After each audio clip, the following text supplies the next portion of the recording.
Hello October Guard and 1/18 scale comrades, this is the human mechanism. Today we're going to be looking at a product from a company called Nordplast. Now, what is Nordplast?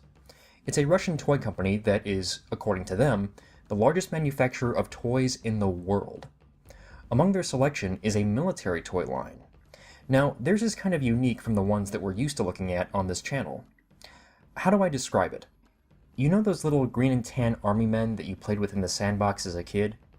Well, those are the kind of military figures that Nordplast makes, except they're in 1/18 scale, more detailed, and have very specific themes, such as US Navy SEALs and Russian Spetsnaz. And like many figure lines, Nordplast also made vehicles to go along with them, and that's why today we're going to be taking a look at the Nordplast BTR-80. Now, I think we G.I. Joe fans always wanted something like a BTR, if not the BTR itself. Us Joe fans love vehicles that can ferry troops. Not necessarily APCs, but vehicles that can carry a lot of men from point A to point B.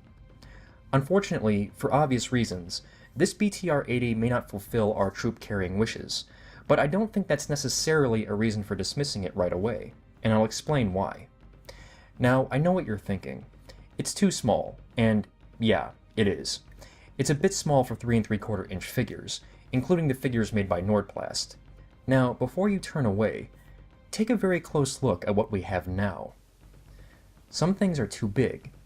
Other things are too small. Sometimes aircraft that are normally 2-seaters are reduced to 1-seaters. We as G.I. Joe and 1/18 scale fans are constantly dealing with disparities in size. We do point them out when we spot them, but that doesn't mean we necessarily have a problem with them. Taking this into account, and considering we are a fan base of customizers, I think we can get this BTR to work with the Joes. Now, I'm not saying that we should just start accepting vehicles that are obscenely too small. Obviously, that's heresy. I'm simply saying that, if it looks like it could work, it's probably worth the time to see if we can make it work. So, now that I'm done rambling, this is my review of the Nordplast BTR-80. The molded details are fair enough. In terms of features, it's about as simple as it gets. Besides the rolling wheels, the turret rotates and the gun elevates and depresses. The lights can also rotate. And that's about it. It's simplistic, yet undeniably cool. Now, in real life, the BTR family is amphibious, which raises the question, can the Nordplast BTR-80 float?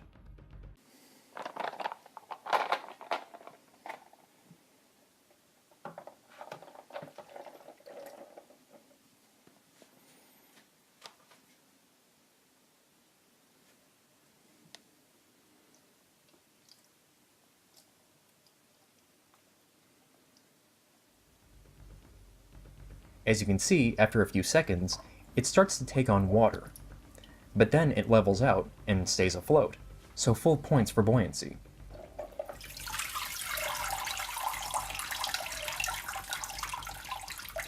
Overall, I really like this. If you're looking for October Guard vehicles, this is probably as good as you're going to get, at least for a while. While it may not be in scale, I don't think that takes away from its compatibility with Joe's.